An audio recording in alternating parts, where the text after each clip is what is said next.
संगणकीकरण गरजेचं आहे 100%.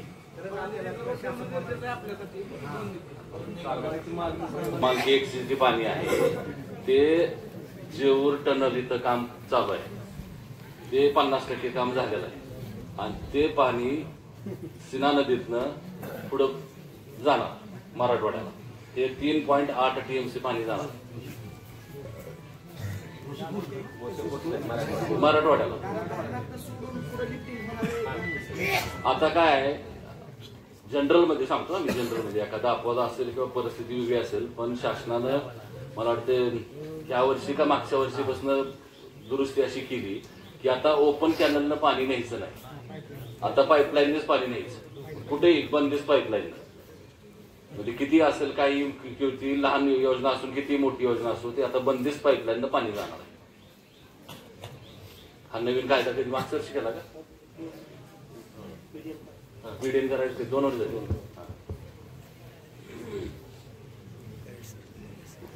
काय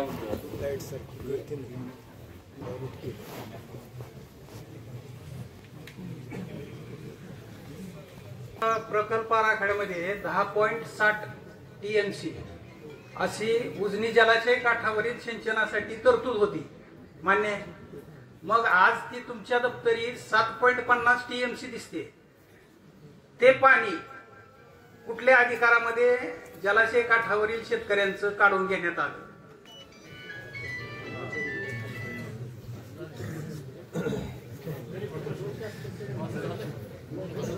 हो, 10.60 TMC ही मूळ जो प्रकल्प आराखडा होता त्याच्यामध्ये तरतूद होती. 34,000 हेक्टर क्षेत्र त्याच्यावर जलाशय काठावरचं भिजत होतं. परंतु आज 7.5 TMC अशी तरतूद त्यांच्या दप्तरी दिसून येते. ह्याचं उत्तर त्यांनी द्यावं. आता कसं झालेले, बरेचसे प्रोजेक्ट हे 8 महिने झालेले आणि आता आपल्याला ठिबक सिंचन, तुषार सिंचन असं ज्या पद्धतीनं पाणी वाचवून त्याप्रमाणे ते पाण्याचं कॅल्क्युलेशन केलेलं आहे 34,033 हेक्टर साठी. परंतु आणि पूर्वी नाही, आणि 1 मिनिट, आणि सिनामाडाकडचं जे आपलं जवळजवळ 800 ते 900 हेक्टर क्षेत्र होतं ते जुन्या प्रकल्प अहवालातून कमी केलेलं आहे. नाही, त्याच्यामध्ये नव्हतं ते. नाही, होतं नाही. 34,000 हेक्टर मध्ये सिनामाडा प्रकल्पातलं एकही एकर क्षेत्र त्याच्यामध्ये नाहीये. मूळ मंजुरीतून कमी केलेलं आहे तेवढं क्षेत्र. सिनामाडाच्या ह्याच्यात जी ओव्हरलॅप गावं होणार होती ना, ती सिनामाडा प्रकल्पाला मंजुरी देताना त्यांच्या पाण्यासाठी तेवढे हे कमी केलेले आहेत. मुळात दादा बरं का, हे प्रकल्पग्रस्त आहेत त्यांच्या योगदानातून हे उजनी धरण साकारलेलं आहे. जवळजवळ मला वाटतं 30,000 हेक्टर क्षेत्र ह्या उजनी जलाशयासाठी संपादित झालेलं आहे.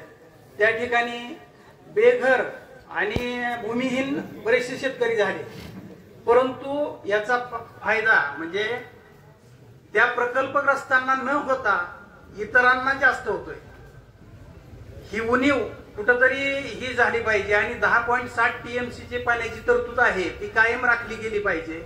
आणि सुरुवातीचं जे 12माही पाणी परवाने आहेत त्याच्यामध्ये कुठल्याही प्रकारचं कमी न करता ते कायम राहावेत. ह्याचं कारण एक सांगतो तुम्हाला, उजनी जलाशय हा कर्नाटक राज्याच्या सीमेलगत असणारा जलाशय आहे.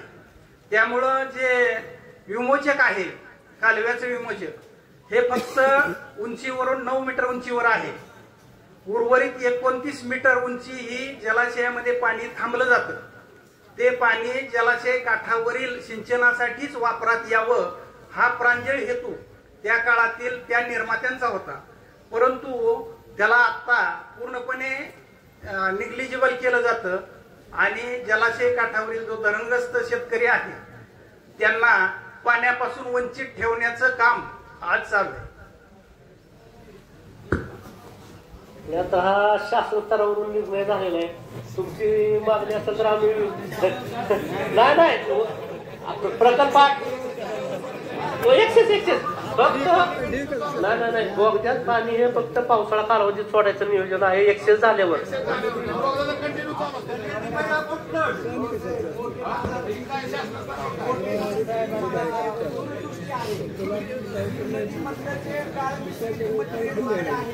त्याच्यावर शासन दरबारी तुम्ही अधिकारी म्हणून सुचवा.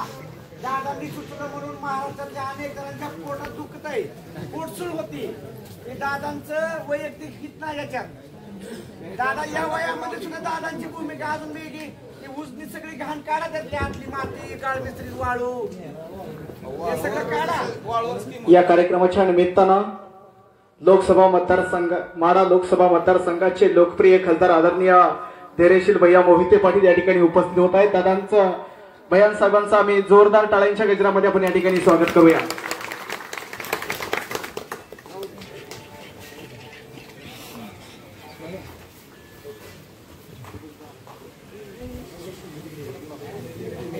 आपल्या उजनी धरणावरून खाली सेनाकोळगाव धरणावर जो बोगदा गेलाय तो साधारणतः 3-3 किलोमीटरवर ओपन केलेला आहे, म्हणजे फक्त विहिरी केल्यात. तर तिथून पाणी उपसाची काय परवानगी आपल्याला तिथून मिळू शकते का? कारण काय होतंय, आता बऱ्यापैकी लोकांनी तिथून पाईपलाईन करायला चालू केलेले आहे. तर त्याच्या संदर्भात थोडी स्पष्टपणाची भूमिका जर दिली तर त्या दुष्काळी पट्ट्यातल्या परिसरात थोडंसं लोकांना एक त्याचं ऍश्युरन्स राहील की बाबा काय विषय होऊ शकतो तिथं. आपला सगळं आहे का ना, तिथून लिफ्ट करायला परवानगी देणार. जे शाफ्ट आहेत मटेरियल बाहेर काढण्यासाठी केलेले. तर आता काय व्हायला लागले, शेतकरी तिथून पाईपलाईन करायला लागले किंवा काही काही शेतकरी जो खालून बोगदा गेला त्याच्यावर बोर घेते तिथून पाणी, म्हणजे ते परमनंटली असं घेऊ शकतात का, किंवा म्हणजे त्याला शासन कसं त्याचं म्हणजे हे करणार आहे, त्याबद्दल एक आयडिया द्या. नाही ते कसं आहे, तो विभाग वेगळा असल्यामुळे त्याच्याबद्दलची जास्त काही माहिती नाही मला. आपण थोडंसं स्पष्ट तुम्हाला पाहिजे ना साहेब. ते कसं होतंय, तो त्याचं पूर्ण कामच वेगळं. ते जे आहे ना तिथलं पूर्ण एरिया ते कार्यक्षेत्र सोलापूर पाटबंधारे विभागाचं आहे. तर त्याच्याबद्दल त्यांच्याकडेच माहिती जास्त मिळेल आपल्याला. पण थोडस एक उजनीचंच पाणी आपल्याकडे उजनीचं आहे, पण त्याचं नियोजन सगळं जे आहे ना त्याच्यावरती कंट्रोल तर त्या विभागाचं आहे. थोडंसं आयडिया तर पाहिजे ना साहेब. आता मध्ये लोक काय करायला लागले, पाईपलाईन ते करून पाणी उचलतात किंवा काही लोकांनी कसं केलंय, तेवढे घेऊन सांगतो तुम्ही. तेवढे आता त्यानं जर सांगितलं तर थोडस सगळ्याला आयडिया येईल.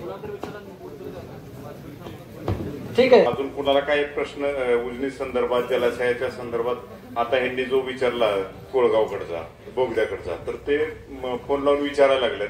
तोपर्यंत कुणाचे काही प्रश्न असतील तर तोपर्यंत अजून विचारू शकता. अण्णांनी विचारला तसा मला अधिकाऱ्यांना पण या ठिकाणी विचारायचंय की आता जे आम्ही म्हटलं की आम्हाला 1,500 फुटावरती जर पाणी मिळत असेल आणि उचल पाणी परवाना जर करून तुमच्या संस्था स्थापन करून मग आम्ही हिथं 1,500वरती, आता डोकरीवरून आणायचं म्हणलं तर आम्हाला 3 किलोमीटर जाईल, बेवरवाडीहून आणायचं म्हणलं तर 3 किलोमीटर जाईल. तर कमीत कमी आमच्या इथं जमिनी 5 ते 10 एकराच्या वरती कुणाच्याही जमिनी नाहीत. मग अशा जमिनीसाठी आम्हाला तुम्ही त्या 5 एकरासाठी 10 एकरासाठी तुम्ही आम्हाला संस्था काढून देऊ शकता का? कमीत कमी क्षेत्रासाठी संस्था काढून दिला तर आम्ही आमच्या कुटुंबातील किंवा जवळच्या नातेवाईकातून संस्था स्थापन करून आम्ही ते पाणी उचलू शकतो. आणि आता जवळजवळ पाहिलं तर जसं सरक सरांनी प्रश्न विचारला की आमच्या पाईपलाईन आहेत 4 इंची, आता तुमची संस्था मोठी म्हटलं की तुम्ही 8 इंची 10 इंची 15 इंची करा म्हणता. कुणाच्या शेतातनं पाणी कुणाच्यातनं न्यायचं, सगळ्या अडचणी. आता ड्रीपला म्हणलं तर कुणाचा दंड बंद विचार केला किंवा कॅनॉल मधनं पाणी सोडलं तर तुमचं समजा पाणी संस्था वापर केला तर एका कॅनॉल मधनं तुमचं 1,000 एकर भिजतंय, 500 एकर भिजतंय. आम्ही कशा पद्धतीने इथं नियोजन केलं पाहिजे ते आम्हाला सांगा. म्हणजे त्या दृष्टिकोनातनं नुसतं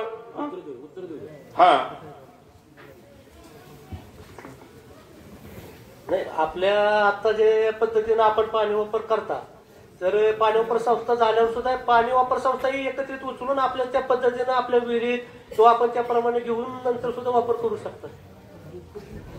कमीत कमी 50 एकरापर्यंत 100 एकरापर्यंत संस्था नाही, कमी एकराची सुद्धा करायला फक्त त्या संस्थेला मग ते खर्च जास्त वाढू नये एवढंच हे असते. फक्त म्हणजे त्यांनाही ते परवडलं पाहिजे संस्थेला. खर्च महत्वाचा मुद्दा नाही. आपल्या त्या नियोजनामध्ये कमीत कमी किती क्षेत्र नाही तसं काय नाही तसं काय असं काय आहे नाही. किमान हेक्टरचं काय असं का तर बंद दिलेलं नव्हतं आता. नाही, किमान हेक्टरचं काय तसं त्याचा उल्लेख नाहीये. त्यामुळं फक्त कसं आहे, किमान कमी हेक्टरचं जर असेल ना तर ते चालवणं अवघड. हे संस्था वगैरे असे निर्माण करणं किंवा एकत्रित पाणी हे उचलणं हे शक्य होणार नाही दादा. ते म्हणजे पाईपलाईन स्वतंत्र आहेत ना, त्याच्या परवानग्या आहेत. नाही कसं आहे, बरं आता मला सांगा, माझी इंडिव्हिज्युअल पाईपलाईन आहे, त्याचे रेकॉर्ड तुमच्याकडे आहे का? नाही, काहींचे ज्यांनी मंजुरी घेतलेले आहेत त्यांचे आहे ना. त्याचं म्हणजे समजा मला काय 5,000 लिटर पाणी मला लागतं वर्षाला, 10,000 लिटर पाणी लागतं, त्याची तुमच्याकडे नोंद आहे का? हो, आम्ही ते क्षेत्रावर त्यांचं मंजुरीचं पाणी कोटा दिलेलं आहे किंवा किती आहे ते दिलंय, आणि HP पण ते दिलेले प्रत्येकाने पाणी परवानगी. बरं, म्हणजे मला त्यांचा माझा प्रश्न असा आहे की उद्या ज्यावेळेस 2026 नंतर हे पाणी ज्यावेळेस खाली जाईल, मराठवाड्याला जाईल, त्यावेळेस जर तुम्हाला पाणी आरक्षित ठेवायची वेळ आली तर त्यावेळेस तुम्ही संस्था केली, संस्थेचं पाणी आरक्षित केलं, माझी इंडिव्हिज्युअल तुम्ही पाणी आरक्षित करणार का? तर इंडिव्हिज्युअल असं म्हणजे जे मंजुरी आहे त्याप्रमाणे तेवढं आमच्याकडे आहे, त्याच्यापेक्षा जास्त जरी होत असेल. नाही, माझी मंजुरी आहे, नियमानं मी तुमची परवानगी घेऊन मला 10,000 लिटर पाणी घेतलंय किंवा घेतो, ते तुम्ही माझं 10,000 लिटर पाणी आरक्षित करणार? मंजुरीप्रमाणे आहे ते करणार. हे तुम्ही आवरू शकत नाही बरं का साहेब. तुम्ही किती जरी प्रकर्षानं मांडत असला तरी हे पाणी वापर संस्था जलाशय काठावर कधीही सक्सेस होऊ शकत नाही. सिंचन योजना त्याच्यामध्येच तुम्ही सभासद करा बरं का. नाही, एक मिनिट, त्यांच्यामध्ये सभासद करा. नाही, एक मिनिट, मला सांगा, मला समजून घ्यायचं, मला समजायसाठी विचारतो, का नाही सक्सेस होणार? एकत्रित सहकारी संस्था जलाशय काठावर कितीतरी चालू झाल्या, 2 वर्ष 3 वर्ष चालल्या आणि त्या बंद झाल्या. जे आता वैयक्तिक पाणी पुरवठा आहेत का, 4 इंची 3 इंची पाईपलाईन प्रत्येकाच्या, या अधिकार म्हणजे जलसंपदा खात्याने सर पाणी परवाने दिलेले आहेत. 5 एकर 10 एकर 2 एकर 3 एकर त्या पद्धतीने त्यांनी HPचे दाखले दिलेले आहेत आपल्याला, किती हॉर्स पॉवरची मोटर वापरायची. त्या पद्धतीने प्रत्येक शेतकरी त्याचा अंमल करतोय. आता कदाचित त्यात 10-20% बिगर पाणी परवाना किंवा बिगर HP दाखल्याचं चालवत असतील, ते गौण आहे.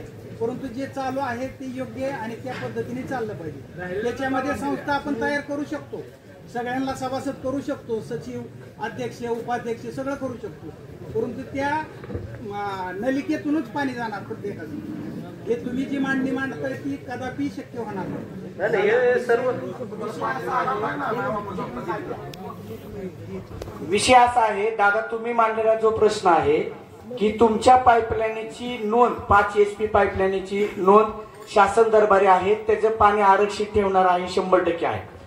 यांचा प्रश्न असा आहे की पाणी वापर संस्था काढणं म्हणजे 10 इंची 20 इंची पाणी एका ठिकाणी ठेवणं, टाकणं आणि त्याच्या आधारे पाठस्थळानं पाणी देणं, ही संकल्पना ही आहे का पाणी वापर संस्थेची? का की 100 सभासदांनी एकत्र आले, संस्था स्थापन केली आणि 100 जणांच्या 100 पाईपलाईनी वैयक्तिक केल्या, ह्यालाच पाणी वापर संस्था म्हणायचं का? म्हणलं गेलं पाहिजे. पाणी वापर संस्था म्हणजे काय? एकत्र पाणी आणून सर्क्युलेट करायचं का तिथल्या सभासदांनी पाणी वापर संस्थेची परवानगी घेऊन पाईपलाईन करायच्या? दॅट इज लिफ्ट सिस्टीम किंवा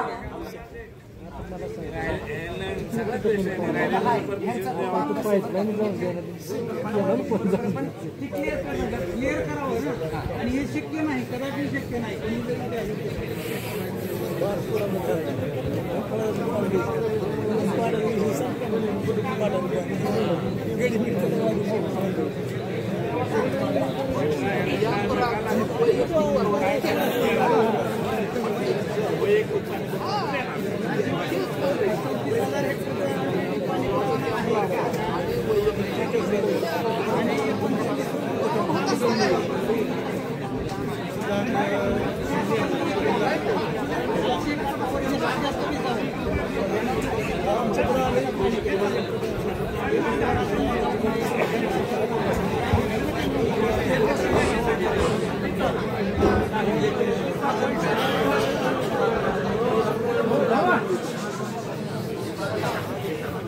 आता कसं आहे, शासनाचं धर्म आपण पाणी वापरून घनमापन पाणी वापरायचं हे आहे. त्यामुळे आता एरियाचे रेटे वेगळे दिलेले होते, जास्त दर आकारणी झाली. घनमापन केली तर कमी, त्यामुळे पाणी वापर संस्था करून घनमापन पाणी उचललं तर त्याप्रमाणे सर्वांनाच आकारणी कमी होणार आहे. आणि इंडिव्हिज्युअल जर असेल तर प्रत्येकाला सेपरेट मीटर बसवणं वगैरे त्या गोष्टी शक्य होत नाही. सारी पद्धत पाईपलाईन पद्धत नाही आताचे तुम्ही जे पाईप आहेत ना, जे पाणी उठतं त्याला ते डिवाइड करून तुम्ही एक वापरू शकता त्यातून.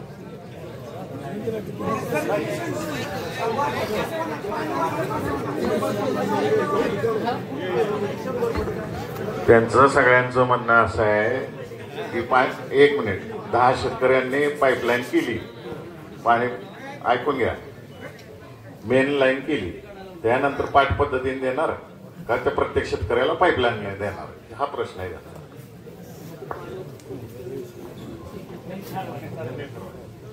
आपल्याला स्वातंत्र्य आहे की पाठ पद्धतीने करा का पाईपलाईनने तुमच्या शेतात न्या. एकत्रित पाणी आपल्याला संस्थेने आणायचं एका ठिकाणी कुठेतरी, एका ठिकाणी नाही आणायचं. तुम्ही डिझाईन कसंही बनवा. आम्ही म्हणलो की आता ज्यांच्या जुन्या पाईपलाईन 100 जणांच्या आहेत त्यांना सभासद करणं त्यांना पाणी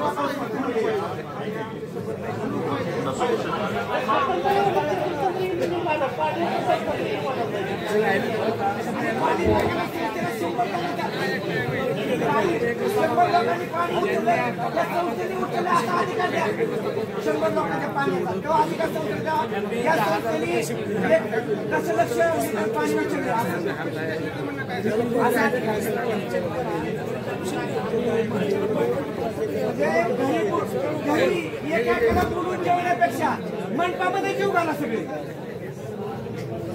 असा अर्थ ते ज्यावेळेस तुम्ही पाणी परवाना दिले ना त्यावेळेस तुम्ही घनमापन मीटर बसवण्यासाठी पैसे वसूल केले, त्याच्या बाबतीत काय केलं तुम्ही?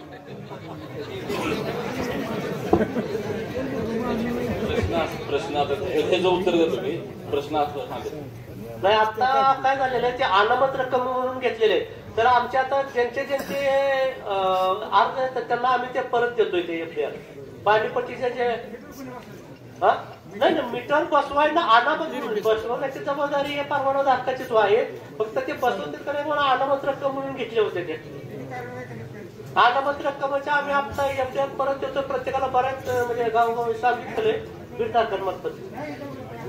प्रश्न असा आहे की समजा आता उदाहरणार्थ आता स्वतंत्र इंडिव्हिज्युअल पाईपलाईन आहे, 50 पाईपलाईन इथनं बॅकवॉटरनं उचललेले आहेत, 50 पाईपलाईन स्वतंत्र वेगवेगळे आहेत.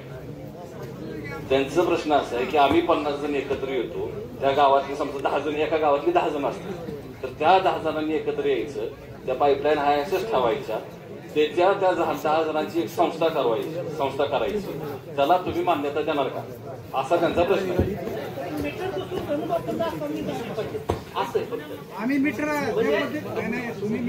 पाणी वापर संस्थेचे जे निकष आहेत त्याच्यामध्ये जर बसत असेल तर आपण त्याची नोंदणी करून घेऊ शकतो ना. सांगितलं ना मग तुला सांगितलं ना मी. त्या निकषात बसत असेल तर स्वतंत्र 10 जणांची पाईपलाईन तशाच ठेवून त्याला मीटर बसवून ते तुम्ही उचलणारं पाणी आणि जे सगळं क्षेत्र ह्याचं मूल्यमापन करून त्या 10 जणांची सेपरेट संस्था होऊ शकते, बरोबर ना.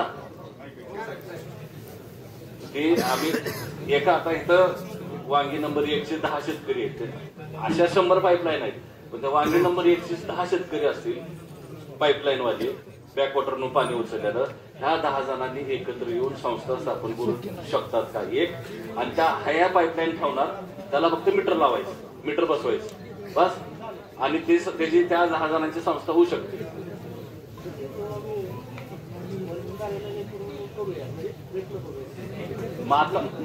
मीटर बसवल्यावर काय अडचण आहे, त्याची पाणी वापर मीटर जर बसवलं तर अडचण काय त्याची संस्था करायला. बरं का दादा, मीटरसाठी पैसे आपण इरिगेशनला दिलेले आहेत, प्रत्येक शेतकऱ्याकडून घेतलेले आहेत त्यांनी.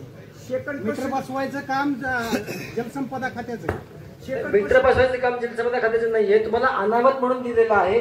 तुम्ही जेव्हा मीटर बसवाल तेव्हा ते तुमचे पैसे परत दिलेले आहेत. आपण आता कुणी बसवलेलं नाहीये. FDR तुमच्याकडे आहे ना, आहेत ते दिलेत ना परत, ते दिले. तुम्ही मागणी केलेली नसेल पण सगळ्या लोकांची दिलेली आहेत परत, ज्यांची मागणी आलेली आहे. त्यांचे परत दिलेले आहेत आपण. नमस्कार सर. नमस्कार सगळ्यांना. मी धुमरे, कार्यकारी अभियंता म्हणून मी 2 दिवसापूर्वी उजनी धरणाचा चार्ज घेतलेला आहे आणि आता माझ्यासाठी विषय नवीन आहे, पण थोडक्यात सांगायचा प्रयत्न करते. मुळात पाणी वापर संस्था कशासाठी, पाणी शासनाने एखादा प्रकल्प बांधलाय तो शासनासाठी नाहीच आहे, मुळात तो तुमच्या सगळ्यांसाठी आहे.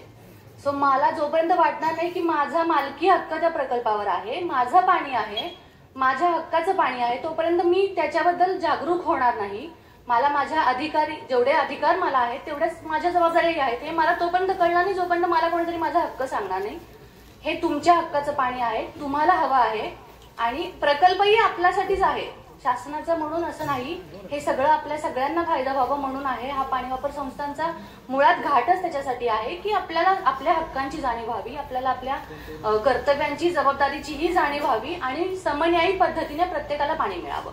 म्हणजे जर माझ्याकडे घरात आज 100 रुपये कमवले जातात म्हणून प्रत्येकाला 20-20 मिळतात, जर माझ्याकडे 80 रुपये आले तर कोणाला तरी एकाला 20 मिळावेत आणि एकाला 5 मिळावेत असंही होणार नाही.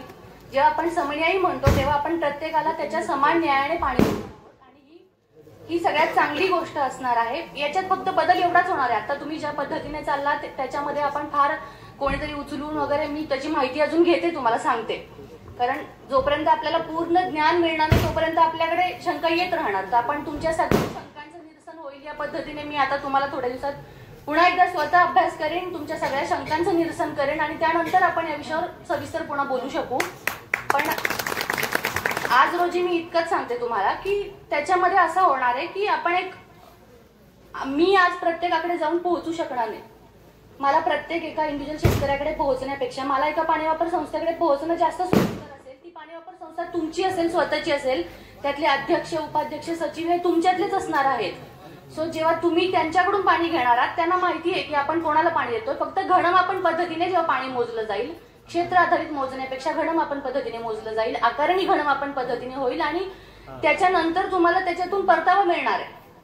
सो माझा याच्यात नेमका फायदा काय होणार आहे हे तुम्ही समजून घ्या. तुमच्याकडे मालकी हक्क येणार आहे, तुमचा हक्क असणार आहे पाण्यावरती जो अबाधित राहणार आहे, तुम्हाला समन्यायी पद्धतीने पाणी मिळणार आहे आणि तुम्हाला त्याचा परतावाही मिळणार आहे. पाणी वापर संस्था स्थापन करणं हे सगळ्यांच्या हिताचं आहे आणि म्हणून आपण याच्यासाठी इथे प्रयत्नशील आहोत. आपल्याकडे काही शंका असू शकतात, माझ्याही मनात शंका आहेत, तुमच्याही मनात आहेत. मी आता मॅडम माझा एक प्रश्न असा आहे. हो सर. की पाणी मी अधिकृत घ्यायच ठरवलं, अधिकृत मीटर पद्धतीनं पाणी घेतलं आणि घनमापन पद्धतीनं, घनमापन म्हणजे संस्था आली मीटर, हो सर, आणि इंडिव्हिज्युअल घेतलं म्हणजे मीटर पद्धतीने घेतलं. पाणी स्वस्त कुठलं पडणार, घनमापनचं का मीटरचं? सर आम्ही याचे कॅल्क्युलेशन करून आपल्याला पुढच्या संस्थेला पाण्याचे रेट कमी, संस्थेचं पाणी स्वस्त पडणार घनमापन पद्धतीने घेतलं. तरी मी तुम्हाला एक्झॅक्ट तुम्हाला काय फायदा होणार आहे याचा हेही मी वर्कआउट करून तुम्हाला तांत्रिक दृष्ट्याही समजावून सांगेन. त्यामध्ये कुठलीही शंका राहणार नाही याची खात्री मी माझ्याकडून तुम्हाला देते. तुम्हाला व्यवस्थित याचा तुम्हाला काय फायदा होणार आहे पाणी वापर संस्थांचा ह्याच्याबद्दल आपण जास्त बोलू इथून पुढे. दादा विषय काय माहिती का, लोकांची 100 लोकांच्या पाईपलाईन आहेत, त्यांना संस्थेमध्ये घ्या, समाजामध्ये घ्या असा मुद्दा काय उचलून धरला जातोय. पाणी वापर संस्था चालू झाली की पाणी येणार, हे पाणी आलं सगळ्यांनी पाणी घ्या. पाणी वापर संस्था बंद पडली की पाणी बंद पडणार. म्हणून आमचा हक्क आहे की जेव्हा आम्हाला पाणी लागेल तेव्हाच आम्ही पाणी उचलू. पाणी वापर संस्थेने पाणी दिलं की ज्या रोटेशन पद्धतीने पाणी येणार आहे तेव्हाच आम्हाला पाणी मिळणार आहे.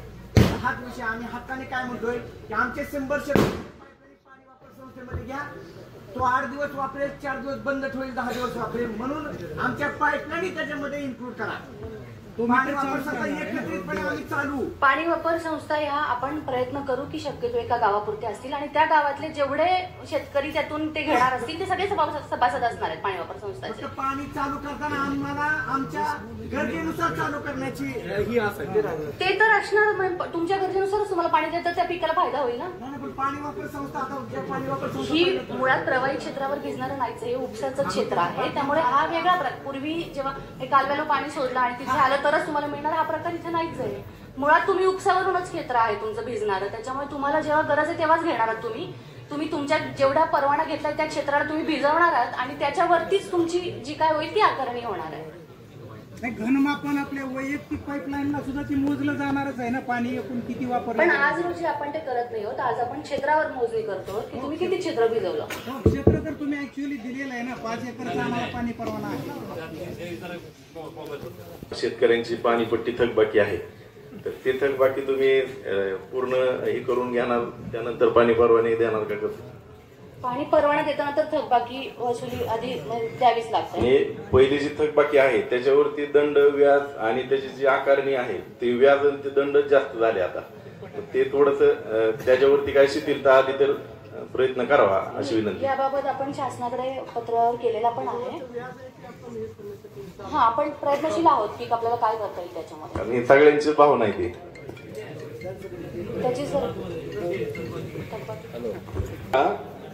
आमच्याकडे पाणी पुरवठा संस्था निर्माण झालेल्या होत्या, पण त्या पाणी पुरवठा संस्था काही कारणास्तव त्या आज रोजी बंद पडलेल्या आहेत. करमाळा तालुक्यामध्ये बऱ्याच पाणी पुरवठा संस्था सामुदायिक आहेत.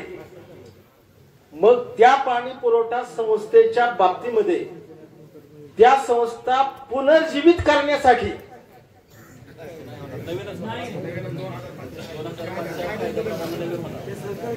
हा, त्याला म्हणजे काय, ही एक शंका आहे ना, ही शंका विचारली पाहिजे की त्याला काय करता येतंय का, असं आहे.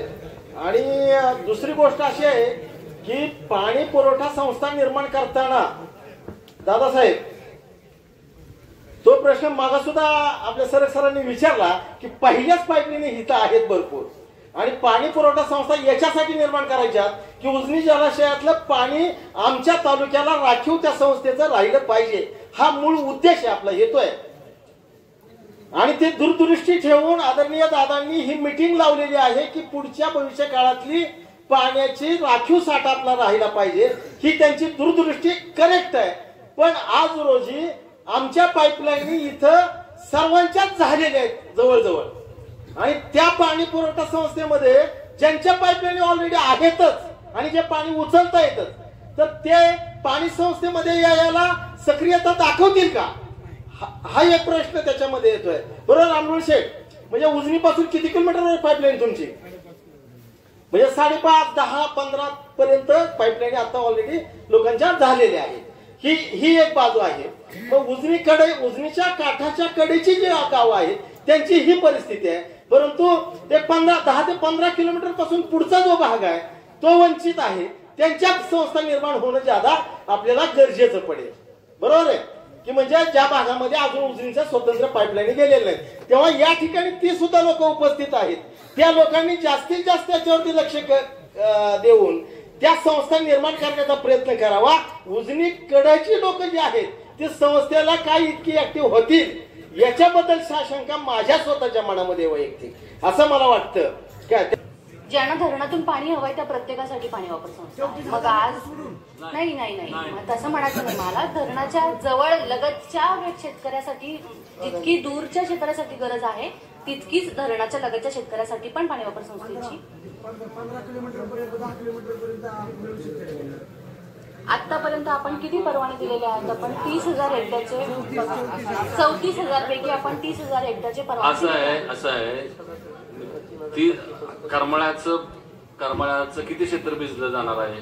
34,000 हेक्टर. नाही, हे 13,479 आहे. त्यातलं 12,504 मंजुरी घेतलेले 905. 13,000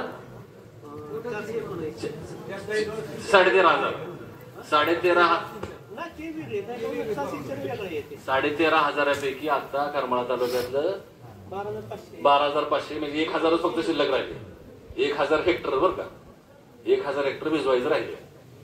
12,500 करमाळा तालुक्याबरोबर सांगतोय, त्यांनी सांगता येते. पाणी परवाना 12.5. पाणी परवान्याचं ऍप्लिकेशन करताना त्या गावातला तिथपर्यंत बोलतीचं पाणी नेता येतं का, ते कॅचमेंट एरियामध्ये आहे का, ते आधी तपासणार आहे आणि मग पाणी परवाना देणार. बरोबर का? बरोबर ना. हा, ते तिथपर्यंत जाते.